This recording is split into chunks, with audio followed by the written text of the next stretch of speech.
This is the Greg Bedard Patriots Podcast with Nick Cattles.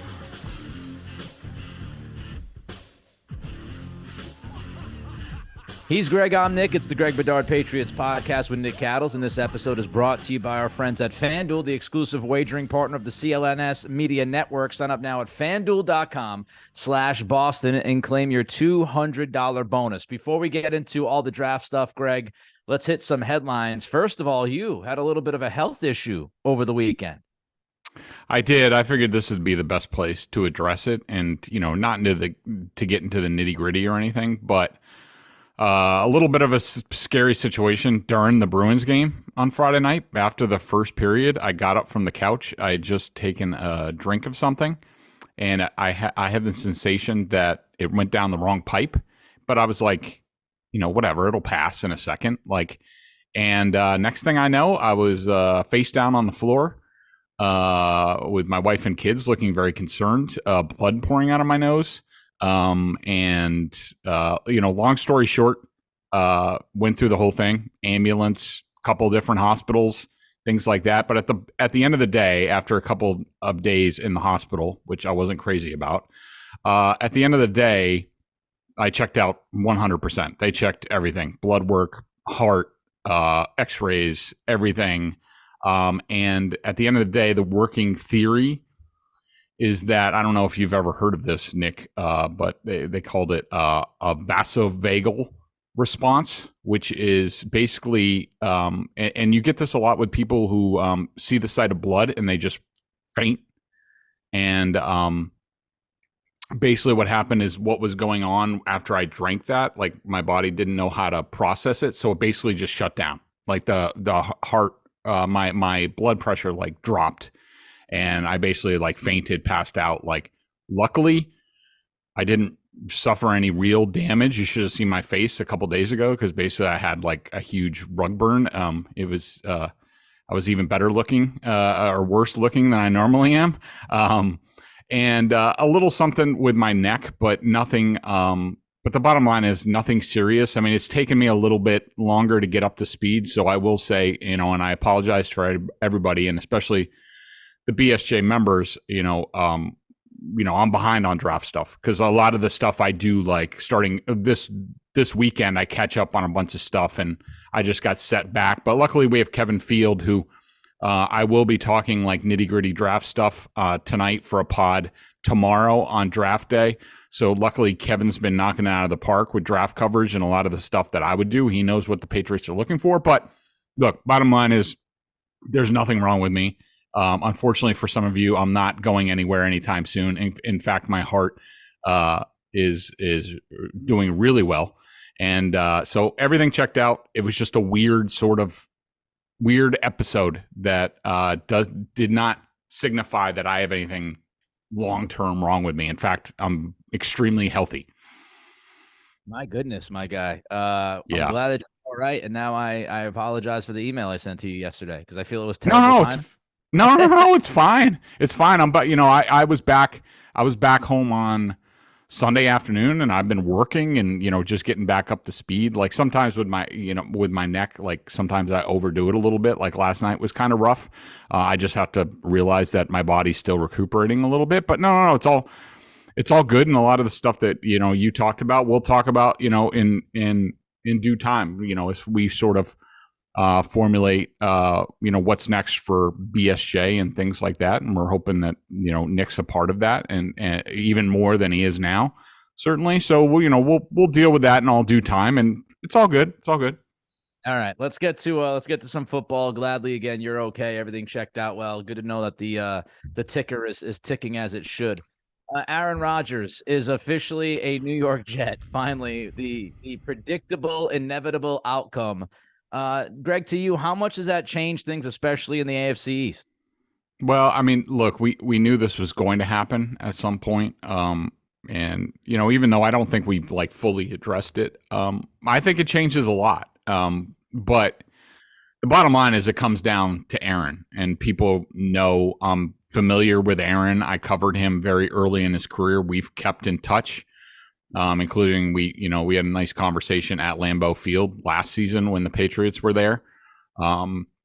and there's a mutual respect there between Aaron and myself. And I've observed his entire career, even though I was only there up front for, 07 when he backed up Favre, and then 08, 09, and I left in the middle of the 2010 season. I've still obviously watched the Packers a lot. Any team that you used to cover, you still keep a close eye on, and I've done that because there's still guys. Well, it's dwindling now. I think Mason Crosby's the only guy left on that team now that I covered when I was there. Old man Mason. We both have a lot more gray hair now. But here's the bottom line with Aaron. And I've heard our friend Mike Felger talking about this, and he's right about this comes down to how much Rodgers cares. And there's a lot that goes into this. Aaron is his unique self, which he relishes. And so he will not react how normal people react. But, for example, when Favre went to New York, he had revenge on his heart. Like he was pissed at the Packers that they didn't basically give in at the last second, like he figured they would. That they would be like, okay, Brett, you want to come back now? Like, of course, you get your spot back, like every other year previously when he would do drama. And the Packers were just like, no, it's over, and you're not the quarterback here anymore. And that really drove him. And Favre is more, I would say human in his attitude towards that type of stuff. Aaron, we know, is a different beast, and he relishes being unique and dealing with things in a different way. However, he will not go there like Favre did, and people forget. They'll look at the end product. Favre, for about half a season, was really freaking good in New York, but finally his shoulder gave way. He had this hole in his shoulder that eventually was going to give way, and it gave way, and he couldn't throw anymore. I think that Aaron is he's not going to quite be Favre, but he's not going to quite be, I don't give a crap, I'm getting paid, that type of thing. I think it's going to be in between. I think you're not going to see like Brady going to Tampa. It's not going to be quite on that level, which was very Favrean in terms of his motivation. And I think that Aaron will be motivated. It's not going to be full tilt. I think he's going to hang in on that. And I think he's, at least for about half a season, he's going to be invested. But I do think a lot of it is going to be, all right, what's the coaching? What are the players around him? What's the situation? So I don't think it's 100% that he's going to go there and deliver and be really good and be better than he was in Green Bay. I do think he's going to be better than he was in Green Bay. I think this offense will suit him more. I didn't like that offense. I don't care that he won an MVP. I think it's going to be a little bit different, a little bit more to what he likes, and I think he's going to be pretty good there. Not MVP level, but pretty good. All right, I'm going to have to stop this for a second. You kept going pretty well, I think. I agree with you, Greg. I mean, when you look at Rodgers the last couple of years, it's been somewhat up and down. And, his inability to stay consistently plugged in, I think, is a big question in this, whether or not I want to retire. And I was 90% retired before I went to my man cave, hoblet hole, whatever the hell was going on there. We don't really know how engaged he is. Like it's either or, right? Like you could see Rodgers be that motivated guy with the chip on his shoulder and play some really good football this year.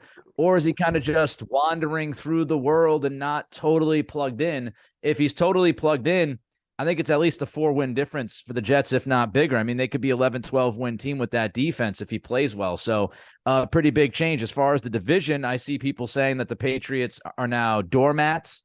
I see Mike Florio saying that they're the worst team on paper in the division. How do you feel with the Patriots stack up now that we do have Rodgers with the Jets? I would say right now with just a snapshot, and of course we're going into the draft and things might change a little bit with the draft, but I think when you look at it, I do think the Patriots are the worst team in the division right now on paper, but we all know that football's not played on paper and a lot of things will change, and I do think things will change. This is the way my quickie sort of handicapping of the AFC East right now, and we'll get into this more after the draft when we have rosters that are complete and stuff like that, and we'll do sort of, hey, this is where we see things right now, going into the summer, and then injuries will change things. I will say that I think the Bills are a slight favorite in the division overall. I don't think they're as good as last year. I think we're getting a little bit into the Buffalo Bills of the 90s territory of them sort of doing the same thing every year, and you just think, well, it's gonna come. It's gonna come for them. They're gonna break through. They're gonna get that Super Bowl title. I mean, this team. Maybe I'm wrong. Have they even been? I don't think. Have they been to an AFC Championship game? I don't think they have. I think they've come up short. I could be wrong on that. But you know, they've obviously come up short. The Chiefs game a couple years ago was their best chance. It's hard to keep going up that mountain. It's not easy, and I think they've lost some things this offseason. I do think that Sean McDermott taking over the defense is going to be a net win at the end of the day for them. But I don't think they're clearing away. Like last year, I thought they were clearing away the best team in the division, and that ended up happening. I think when you look at second place, I like the Jets now. I think they're the favorite to finish in second, but again, a slight favorite over both the Dolphins and the Patriots. I think that the Dolphins, with Tua's situation, they are one injury away from being in the tank again. I think they have a better backup situation right now than they did a year ago with Teddy and Skyler. I think they'll be a little bit better there with who's the guy? It's slipping my mind right now. It's not Stidham. It's somebody else. But anyways, but I think between the Jets, the Dolphins, and the Patriots, it's all going to come down to the normal things. Health, luck, things like that. I think the AFC East as a whole plays a tough schedule. I think the Patriots have a tough schedule on paper. But I think, you know, I don't know what to expect, you know, outside the Bills. And like, you know, I just see them, I think all of them are sort of jumbled somewhat together. And there's certainly a pecking order. And I would go Bills, Jets, Dolphins, and then the Patriots. But I don't think I don't think the top and the bottom are all that far apart. I know people will say on paper the Patriots are. But, you know, I think they'll be, like Bill said, will be competitive. And I think at the end of the day, that's what they're looking for. And then you get into coaching and matchups and things like that. And they think they can win the day. Will that still be the case? I think that's the big question about this team. Bills fans are pissed at you. 2020, they made the AFC Championship game and lost to the Chiefs. Sorry. It's okay. It's okay. I just want to clear that up. As far as how you feel about the division, I feel the same way, Greg. That was the COVID year. I blacked out. So in my defense, I blacked out. We all did. It's all Cam Newton year. Like I expunged that. So my bad. I was gonna say we all blacked out in 2020. Yeah. But you know, looking at the division, I feel the same way as you do. You know, it's contextual, right? It's all relative. Yeah, the Patriots are the worst team on paper in the division, but I don't think they're miles behind everybody else. I think you could talk about one or two games maybe being the difference. Like, to me, best case scenario for the Patriots. And again, look, as you said, we've got the draft coming up. Trades can still happen. A lot can still happen. But right now on paper, I think the Patriots, if everything fell right, if the coaching was truly the only difference with this football team from a year ago to 2 years ago, and they progressed the way we thought, you know, they should have last year, minus the ridiculous decisions by Belichick with Patricia and Joe Judge. If that is the case, I could see the Patriots winning 11 games this year. And I'm not going to sit here and tell you that anybody in the AFC East is good enough to win 13, 14 games. I think you have the opportunity here for really all the teams to be hovering between 9 wins and 12 wins or 13 wins like that. That's what this division feels like to me. So yes, the Patriots right now on paper are at the bottom of the list, but they could be 1 or 2 games separated from the rest of the division. So I don't think it's this drastic drop from a 13-win team, if it is the Bills, to the Patriots winning like 5 games and absolutely sucking. Yeah, I mean, I agree with you. I think that when we talk about like and first of all, look what the Patriots have done this year, which I talked about last week. And again, Nick wanted to be on the pod. My internet was out. And so I talked about it last week where, the Patriots really haven't done anything. They really haven't. And, that might change a little bit in the draft, but not drastically. But, a little bit upgrades here. And that tells you that Bill Belichick looks at his roster, his defense, his special teams, his offense, pending what, if anything, they do at quarterback. He thinks they have they had a team last year that could have competed for the division title in the playoffs, and he still believes that, and he thinks Bill O'Brien will really help. And if you believe in Bill still, even with how he screwed things up last year, you have to have some confidence that he's going to do that, and that he's correct. And I'm not going to discount it, even though he has screwed up in recent years, which we've documented really well. He's still freaking smart, and we'll see if that's true. But in terms of me, how I think the best case scenario for the Patriots is that the Bills regress on defense, which allows you to score a little bit more. That Aaron Rodgers doesn't deal with the media bubble in New York, which is, trust me, I've worked in sort of both places, not really New York, but around New York. I've been around enough. I went to Rutgers. Trust me, the bubble that he's been living in Northeast Wisconsin is going to be drastically different. And how's he going to deal with that? Because he does have rabbit ears. Trust me, I know. He knows what people are writing. He knows what people are saying. How is he going to deal with that? I don't know. It could really change materially how he does things. And then with the Dolphins, I do think the Dolphins are damn good on paper, but it all comes down to the quarterback. And, that is very tenuous. And so, if any of those, if all those things happen, the Patriots are going to be in the thick of things, because at least we know they have a good, solid, all-around team. That's what we know. We don't know the upside of the team and whether they can get there. All right, before we get to the draft, let's get to FanDuel. Our friends, of course, helping us out, FanDuel.com, with the $200 bonus. A very exciting, also very nervous and nerve-wracking time with the Bruins and Patriots and Celtics all in the headlines. Red Sox playing at least decently. The pitching staff still not a huge fan, but let's talk about our friends at FanDuel, Greg. Yeah, grand slams, no-hitters, and double plays are back, and there's no better place to get in on the MLB action than FanDuel, America's #1 sports book and official partner of Major League Baseball. New customers and mass can get in on the action with $200 in bonus bets guaranteed when you place your first $5 bet. Just sign up at FanDuel.com/Boston. Finally, you can bet on all your favorite sports, from the money line to point spreads to players' props and more. And you can do it from anywhere: your car, your bed, the restroom, anything.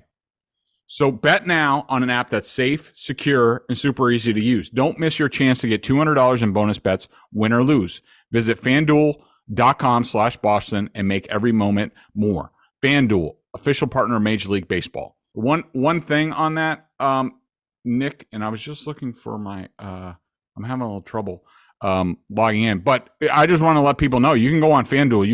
You can bet on the draft. I mean, there are all sorts of things, and I wanted to call up my bet.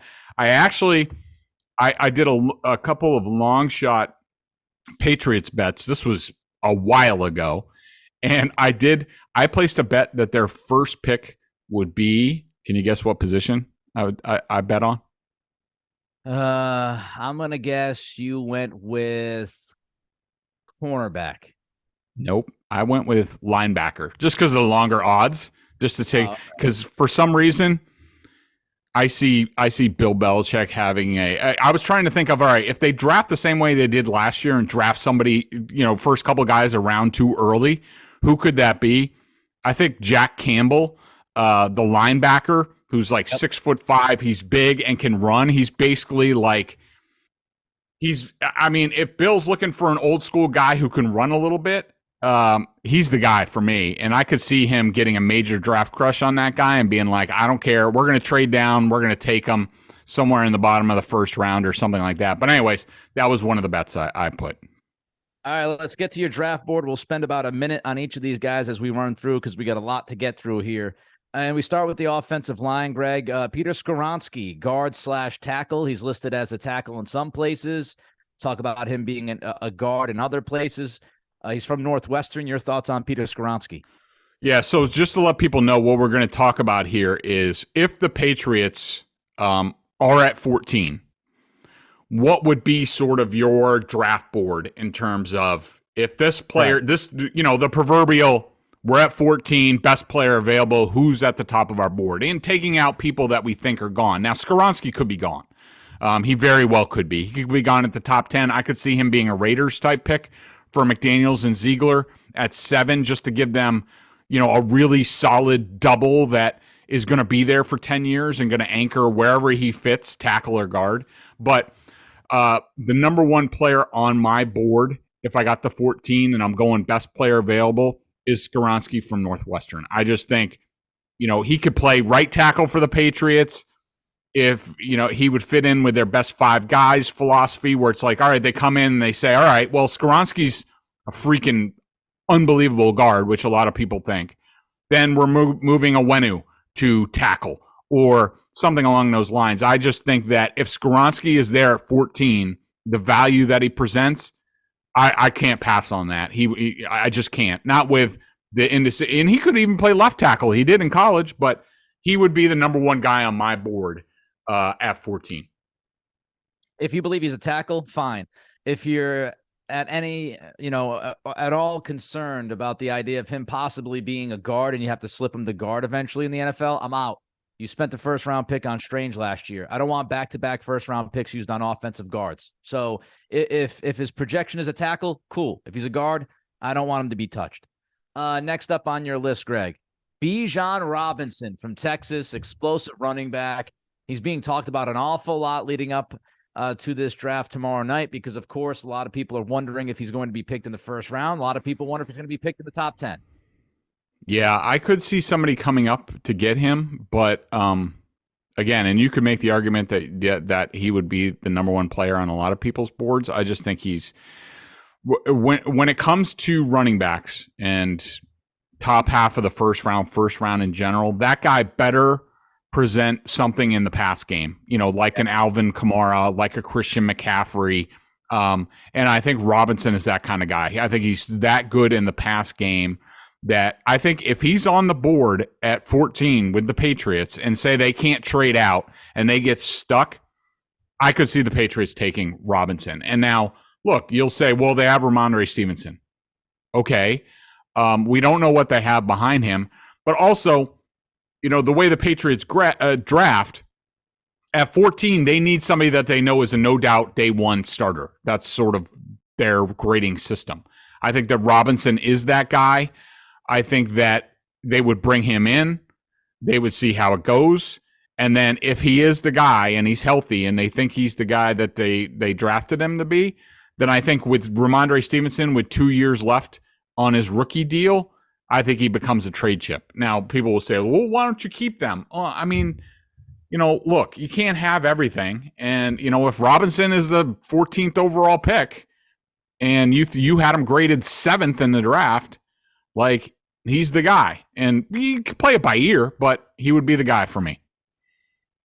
I don't like drafting running backs in the first round, but I'm absolutely fine with drafting weapons in the first round. And to me, Bijan Robinson, it's all about how you are going to utilize him.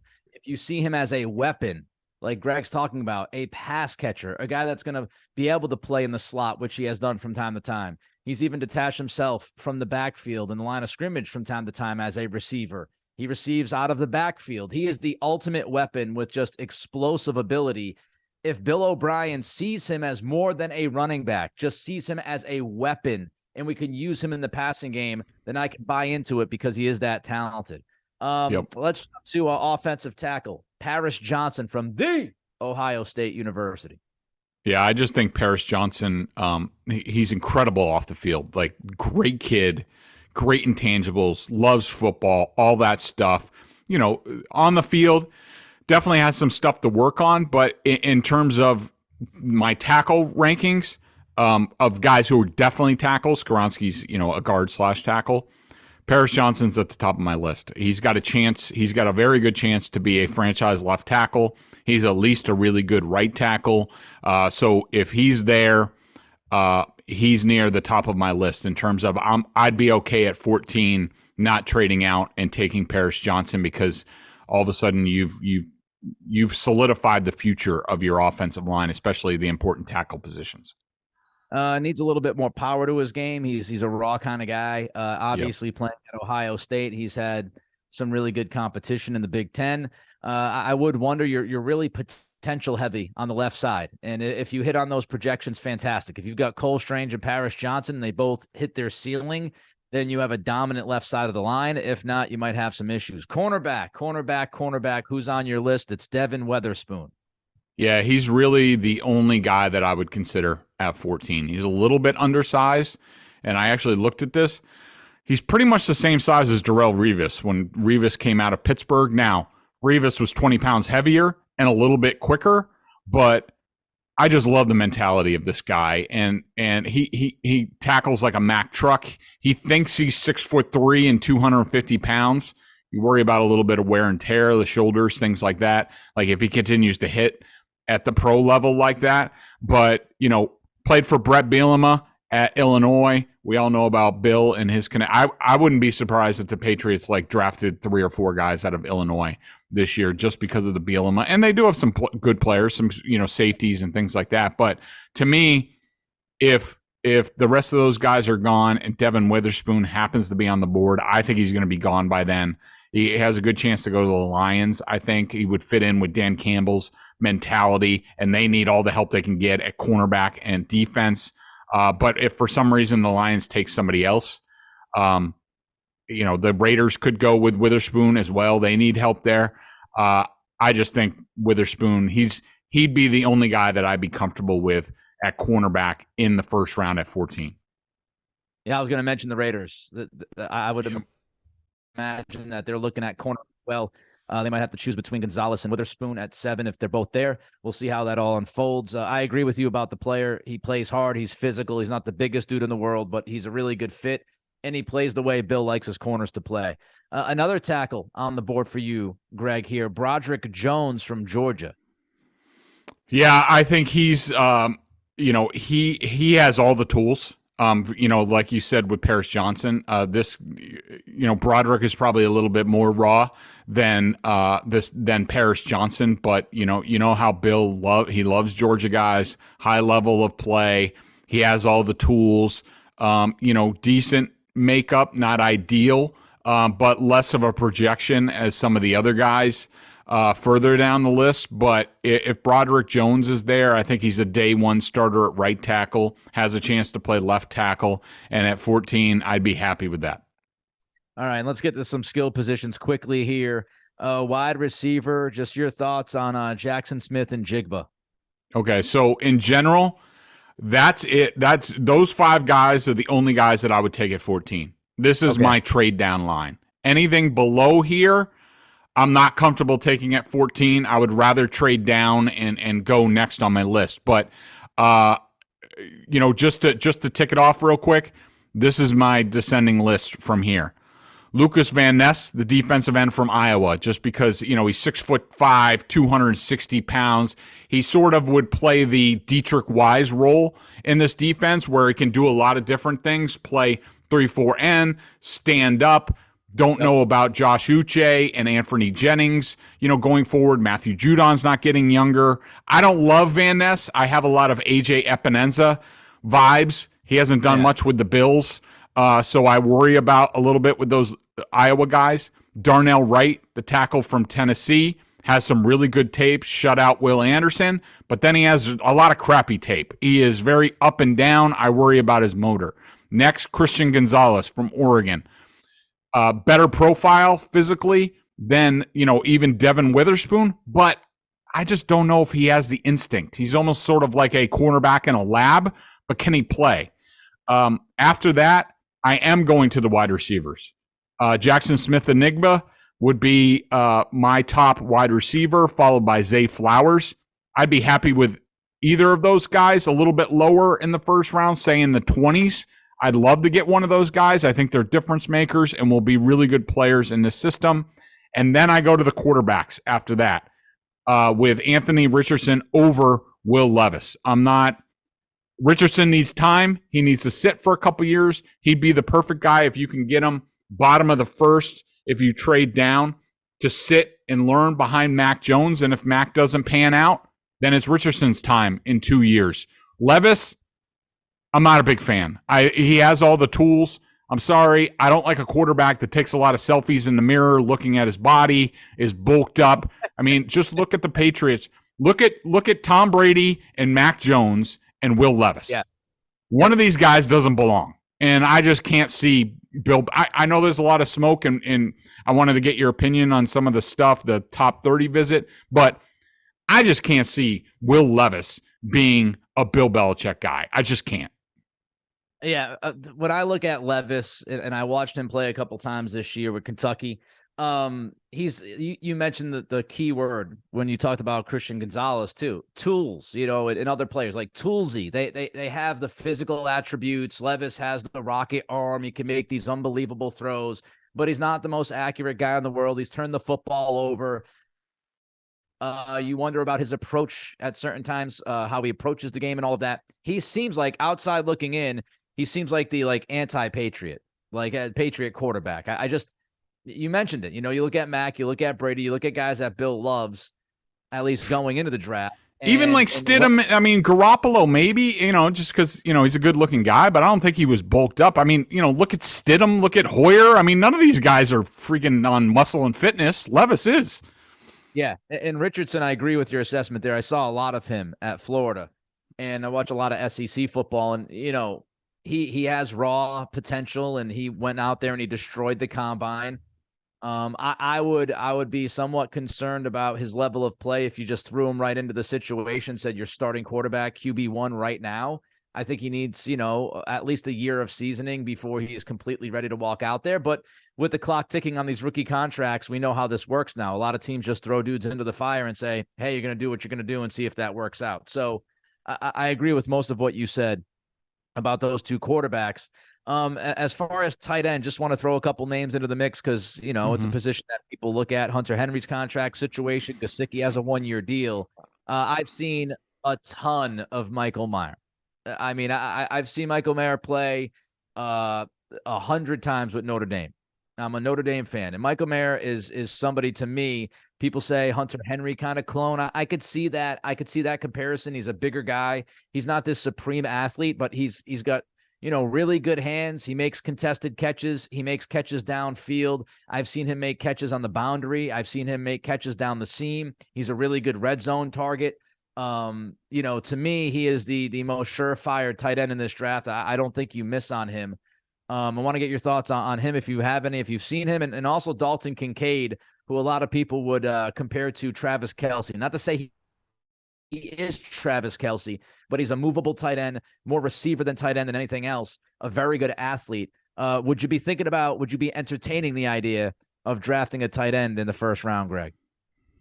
In a trade down, yes. I just think this tight end class is so deep that I could definitely see them double dipping. You say Dalton Kincaid. I keep thinking Dalton Keene and having like flashbacks of let's not do that again. Let's not do Ossie and Keene double dip. That was it knocked it out of the park with Gronkowski and Hernandez. And then on the other side of the coin, Ossie and Keene. But I could see them, in a trade down, that sort of thing.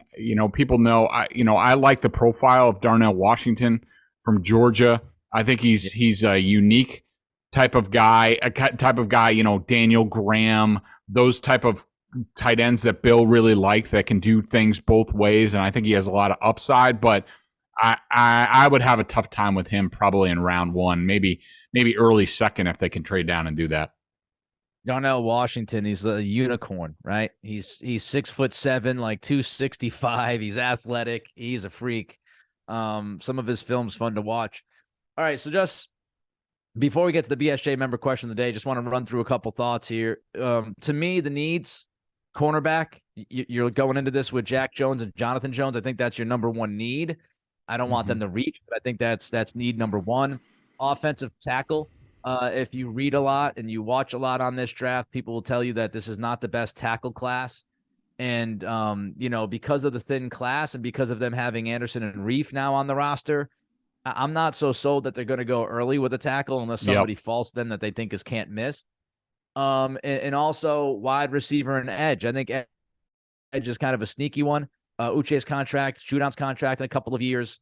Would not be surprised if they go out there and get an edge in this draft. Me, when I look at this plan, To me, if Witherspoon is there, if Paris Johnson is there, if Jackson Smith and Jigba is there, maybe Christian Gonzalez, I wouldn't have any issue drafting those guys at 14. If those guys are not there, I think this is such a perfect draft. And we've said this a lot, but I really think that this draft, if you read about it, if you listen, if you watched college football this year, this draft is there's really not much difference once you get past the top like 7 or 8 guys. And so the question is, how many quarterbacks are going to be drafted in the top 10? How many guys will then fall to the Patriots at 14? And will they have a chance to draft a guy like Paris Johnson, who people are saying might go to Arizona at 3? Will they have a chance to draft somebody like, Jackson Smith and Jigba, who, the latest on him is that the Jets love him. And that's one of the reasons why they swapped picks with Green Bay, because they want a shot at Smith and Jigba at 13. Will one of those guys fall? If one of those guys don't fall to the Pats at 14, I think it is the perfect year to slide down once, if not twice, fall down to that 20 to 23 range, 24 range, draft a guy who is going to, be good for you and has a chance to start day one for you, and accumulate some picks. And, you can play around with those picks later, Greg. And if you need to trade up in round 2 to draft a Darnell Washington, or to draft a Josh Downs, or to draft, one of the offensive linemen that you might like, I think that's kind of the perfect plan.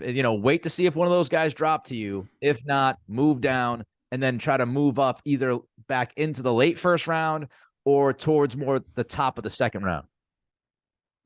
Yeah, I completely agree with you. I think the Patriots, where they are, they just need, good football players. They need to keep building on that level of young talent that they've seen to start to accumulate the last 2 drafts, and they just need to continue that and, hit on cornerback and tight end are 2 of the positions that are really deep in this draft.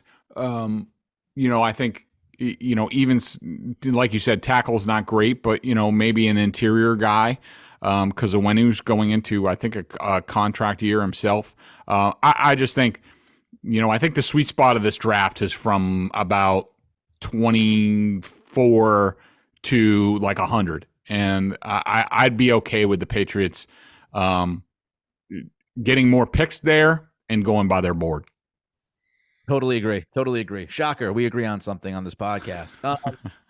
Let's get to the BSJ member question of the day, Greg, if you got one. Yeah. Well, just in general, a lot of people, I guess, will just address, Matt Patricia ending up with the Eagles as a senior defensive assistant. Of course, I find it very ironic and somewhat comical that that he went to the team that his defensive game plan helped give them their first Super Bowl title ever with that performance in 52. But in general, look, I do think this is probably a favor, probably more on the Kraft level, because they're close with Jeffrey Lurie, and we heard about the way Robert talked about Matt Patricia and how he thought he felt bad about what happened last year, and he was right to say that.